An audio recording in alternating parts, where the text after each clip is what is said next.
অনুরোধ করে বলছি রে ভাই, আল্লাহর মোহাব্বত নিয়ে সামনে আগায় যাও, আল্লাহ ওয়ালারে বন্ধু বানাও, সহিভাবে কোরআন পড়ো, নামাজ পড়ো, তওবার দরওয়াজায় ফিরে আসো রে মুমিন। আল্লাহ তাআলা ডাকে না, তওবা করার মতো যদি করতে পারো আমি আল্লাহ তোকে মুহূর্তেই ক্ষমা করে দিব, কোনো সন্দেহ নাই। আল্লাহর এক বান্দা বুড়া হয়ে গেছে, বিছানায় শুয়ে শুয়ে টেনশনে পড়ে গেল, জীবনে বহু অন্যায় করেছে, এমন কোন অপরাধ নাই যে অপরাধ আমি করি নাই, এখন কি করা যায়? আল্লাহর বান্দার চোখের পানি পড়া শুরু হয়ে গেল।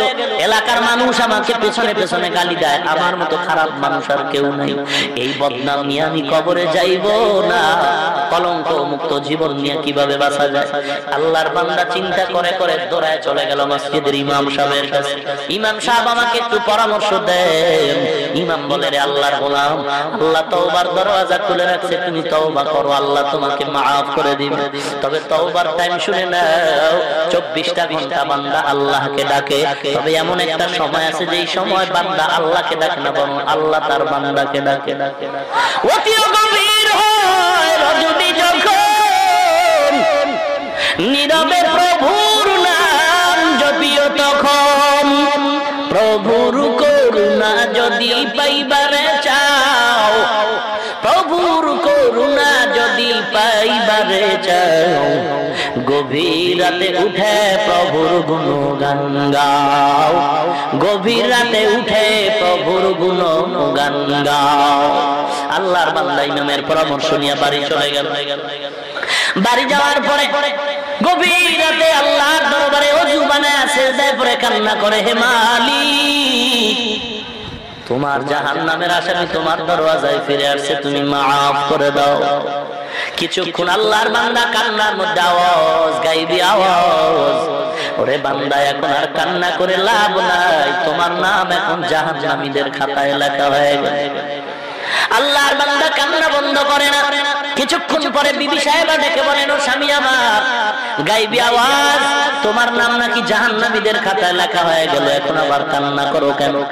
আল্লাহর বান্দা বলে, বিবি একটু জবাব দাও, আল্লাহর এই দরওয়াজা ছাড়া ভিন্ন কোন নাজাতের দরওয়াজা আছে নাকি?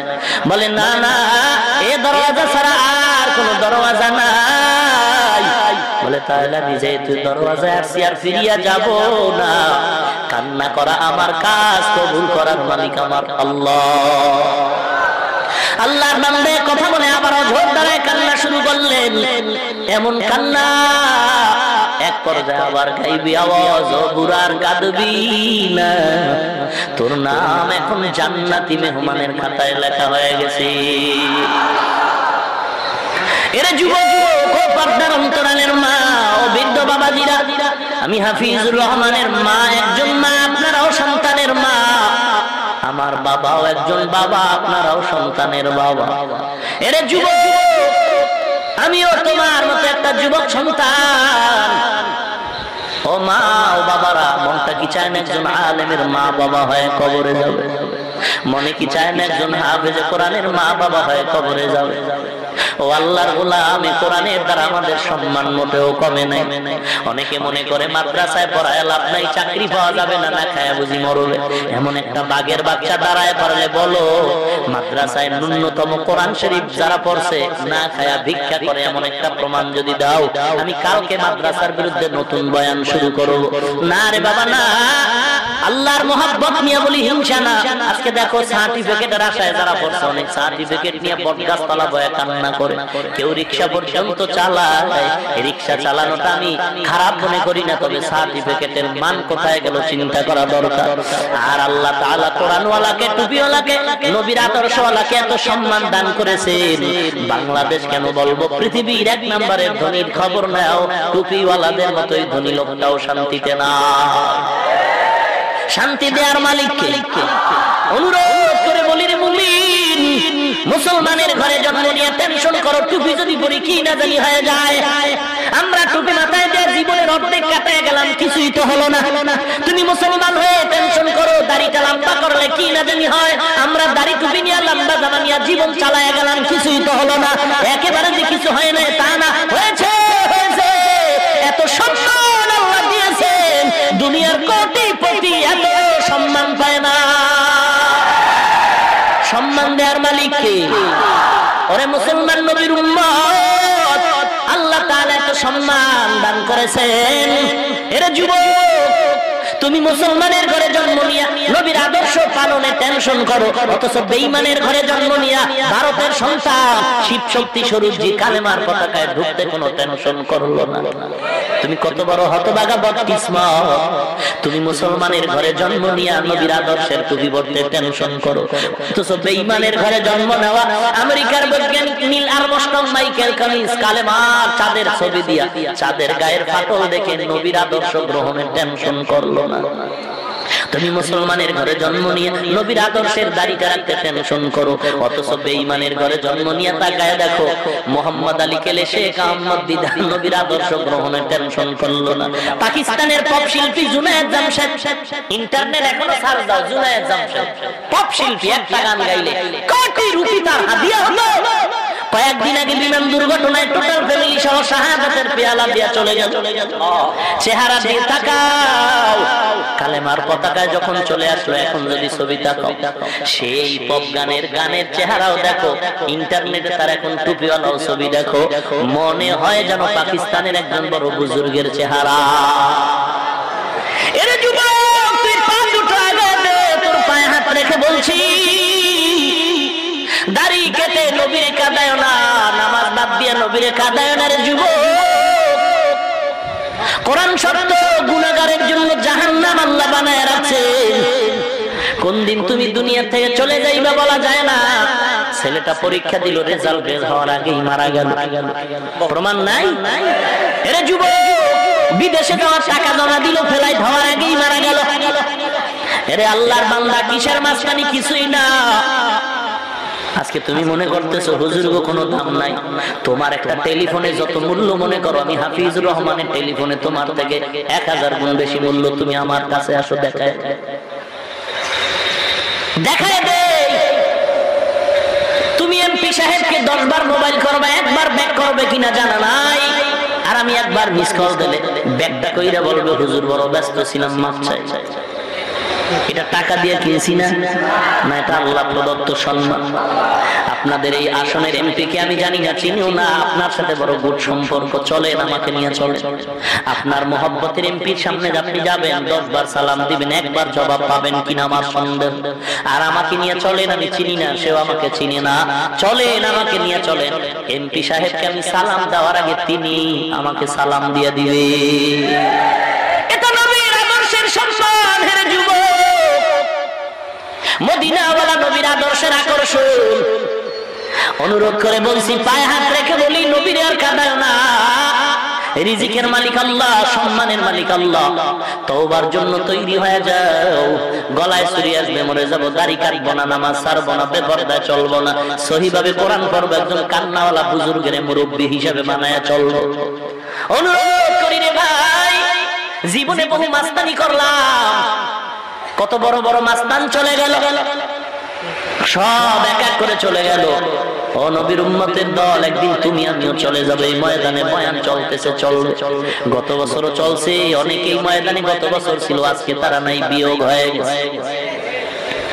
এরে আল্লাহর গোলাম, আল্লাহ তাআলা বলেন, বান্দা পাহাড় পরিমাণ অপরাধ করেছো, ক্ষমা চাও, আমি আল্লাহ তোমাকে ক্ষমার ঘোষণা দিয়ে দিলাম, মাফ করে দিব, এখনই মাফ করে দিব।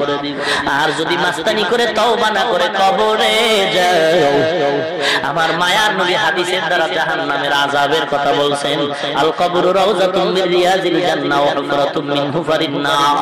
অন্ধকার কবর এমন জাহান্নামের গর্ত হবে গুনাহগারের জন্য, দুই পার্শ্বের মাটি এমন জোরে চাপ, এক চাপে পাথরের হাড় আর এক পাথরের মধ্যে ঢুকে যাবে। হাসরের ময়দান যেদিন কায়েম হয়ে যাবে, সূর্য রাতের বেলা না, এরপর গরম লাগে, ফ্যানের বাতাসও ঠান্ডা হয় না। বিজ্ঞানীরা বলে জমিন থেকে 13 লক্ষ গুণ বড় সূর্য, 9,30 লক্ষ মাইল দূরে সূর্য। 7টা আসমানের মাঝখানের আসমানে সূর্য লাগানো, চতুর্থ আসমান, উপরে 3 আসমান, নিচে 3টা আসমান, মাঝখানে সূর্য লাগানো, চতুর্থ আসমান। ওখান থেকে জমিনের মধ্যে সূর্য আলো দেয়। আবার এই সূর্যের আলোর তাপমাত্রা কমানোর জন্য ফেরেশতারা ঠান্ডা পানি দেয়। এর নবীর উম্মতের দল এরপর পুরো ডাইরেক্ট আলো জমিনে আসে না, সূর্যের আলোর অনেক অনেক অনেক অনেক নিচে একটা গ্যাসের আবরণ আছে, পাতলা কোটি কোটি ছিদ্রওয়ালা। ওই গ্যাসের আবরণটা সূর্যের ওই আলোটাকে মেলান করে তারপরে তাপমাত্রা জমিনে ছাড়ে। এই তাপটাও বান্দা সহ্য করতে পারবে না। মাথার চামড়াটা বড় পাতলা, আল্লাহ চুল দিয়া মাথার পর্দা লাগাই দিয়েছে। জঙ্গলের হিংস্র প্রাণী কষ্ট পাবে, পশম দিয়ে আল্লাহ তাআলা সূর্যের তাপ সহ্য করার মতো পশম দিয়া পোশাকের ব্যবস্থা করে দিয়েছে। এরে আল্লাহর গোলাম, নবীর হাদিস একটু বালিশে মাথা লাগায় যখন তুমি ঘুমাও, একটা মিনিট একটু চিন্তা করো, কোরআন সত্য, হাদিস সত্য, তো জাহান্নামের আযাবের কথাও যা বলা হয়েছে তাও সত্য। কিয়ামতের ময়দানে সমস্ত নবীরা পর্যন্ত নাফসি নাফসি বলে কাঁদবে, শুনছেন নি? তাহলে ওই সূর্য সেদিন থাকবে মাথার খুবই নিকটে থাকবে সূর্য, সূর্যের তাপে জমিনটা হয়ে যাবে তামা, মাথার মগজগুলো টকবক টকবক করে ফুটতে থাকবে। সমস্ত নবীরা নাফসি নাফসি বলে কাঁদবে, আর জাহান্নামের আওয়াজ, জাহান্নাম চিল্লায় চিল্লায় বলবে হাল মিন মাজিদ। আয় আল্লাহ, আমার গুনাহগার বান্দাগুলো দাও আমার পেটের ক্ষুধা নিবারণ করার জন্য। জাহান্নামের আযাব আর জাহান্নামের আওয়াজে হাসরের ময়দানটা থরথর করে কাঁপতে থাকবে। সমস্ত নবীরা কান্নায় ভেঙে পড়বে, কি উপায়? আল্লাহ তাআলা বলবেন ফেরেশতারা ৭০,০০০ শিকল লাগায় জাহান্নামটারে ধরে পেছনে নাও। জাহান্নামের ধরেও ফেরেশতারা রাখতে পারে না। এমত অবস্থায় জাহান্নামের আওয়াজে মানুষ অস্থির হয়ে যাবে। আল্লাহর নবী, আপনার আমার মায়ার নবী সিজদায় পড়ে বলবেন, আল্লাহ জাহান্নামটাকে ফিরাও, আমার একটা উম্মত যেন জাহান্নামে না যায়। আমার আল্লাহ ডেকে বলবেন, নবী আপনি কাঁদবেন না, মাথা উঠান, আমি আপনাকে কাঁদাইতে চাই না, কারণ দুনিয়াতে আমি কম কাঁদাই নাই। দুনিয়াতে আপনার মা হারা বাবা হারা এতিম বানায় কাঁদাই না, হিজরতের রাতে কম কাঁদাই নাই। আজ আপনি কাঁদবেন না, আমি আপনার সুপারিশ করার অধিকার দিলাম, আর কবুল করে নিবেন। আমার নবীকে আল্লাহ আশার বাণী দিয়া বলবেন, ও ফেরেশতা একটু পানি আল্লাহ হাতে দিয়া বলবে, এটা জাহান্নামের ছিটা, সামান্য একটু পানি জাহান্নামের গায়ে ছিটায় দাও, মাত্র জাহান্নাম দ্রুত পেছনে দৌড়াবে। ফেরেশতারা বলবেন, আল্লাহ ৭০,০০০ শিকল লাগায় ধরে রাখতে পারি না যে জাহান্নাম, একটু পানি দাও, মাত্র দৌড়ায় গেল। কি ব্যাপার? এটা কোন বরকতের পানি? এটা কি হাউজে কাউসারের পানি, নাকি জমজমের পানি, নাকি আবে হায়াতের পানি? আল্লাহ তাআলা বলবেন, না ফেরেশতা, এটা জমজমের পানিও না, কাউসারের পানিও না, এই পানিটা কোন আবে হায়াতের পানিও না। আমার দাও এই পানিটা হলো দুনিয়ার আমার গুনাহগার বান্দার জাহান্নামের ভয়ের কান্নার পানি। আমার বান্দারা দুনিয়ায় জাহান্নামের আযাবের ভয়ে, কবরের আযাবের ভয়ে কান্না করেছে, ওই পানি রাখলাম। মানুষ কবরের আযাব বিশ্বাস করে না, এজন্য মাঝে মাঝে আল্লাহ কবরে আগুন দেখায় দেয়। এই বাংলাদেশের ঘটনাই বলতেছি, কত কবরে আমার বাংলাদেশে আগুন দেখা গেল, সাপ বিচ্ছু দেখা গেল। আবার কত কবরের লাশ ৩০ বছর পরে কাফন সহ তাজা, কাফনে একটা কালো দাগ নাই, মাটির কোনো দাগ নাই রে বাবা। যত কাফন তাজা পাওয়া গেল সব নামাজিওয়ালার লাশ, আর যত কবরে আগুন দেখা গেল সব বেপরদাওয়ালা বেনামাজির লাশ। তোমার মতো যুবক দাড়িওয়ালা নামাজি স্কুলে পড়ে, কলেজে পড়ে, মিথ্যা বলিস না, বলা আছে না নাই? তুমি কেন পারবা না? ফাইনাল অ্যানসার হলো তোমার কপাল অর্ধেক পড়ে নাই, পুরোটাই পড়ে গেল, এখনো সুযোগ আছে, তওবা করে নাও। তোমার মতো যুবক দাড়িওয়ালা নামাজি, র্যাব, আর্মি, পুলিশ, বিডিআর চাকরিজীবী, কোটি টাকার মালিক একটা টাকাও হারাম খায় না, অভাব নাই।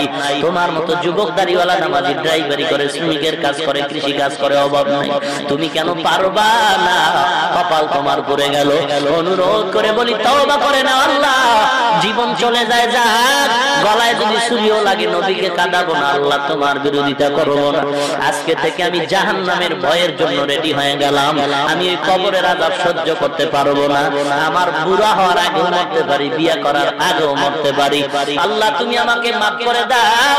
আমি আর দাড়ি কাটবো না, ছাড়বো না, নামাজ ছাড়বো না, বেপরদায় চলবো না। দিলটা যদি ভালো থাকে, খাঁটি তওবার নিয়ত যদি হয়, মুনাফিকি যদি না থাকে, খাঁটি নিয়তটা থাকলে দুটো হাত আল্লাহকে দেখায় দাও।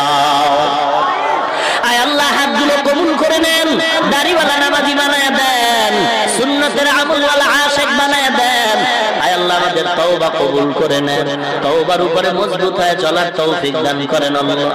আয় আল্লাহ, কামাই রুজি ব্যবসা চাকরিতে হালাল ভাবে বরকত বাড়ায় দেন। আয় আল্লাহ, শয়তানের ধোঁকা থেকে আমাদের হেফাজত করেন আল্লাহ। জিন শয়তান মানুষ শয়তান থেকে হেফাজত করেন আল্লাহ। আপনার খাঁটি গোলাম নবীর খাঁটি উম্মত হওয়ার তৌফিক দান করেন। আয় আল্লাহ, নবীজির সুন্নাত অনুযায়ী চলার তৌফিক দান করেন। আমিন। আলহামদুলিল্লাহি রাব্বিল আলামিন।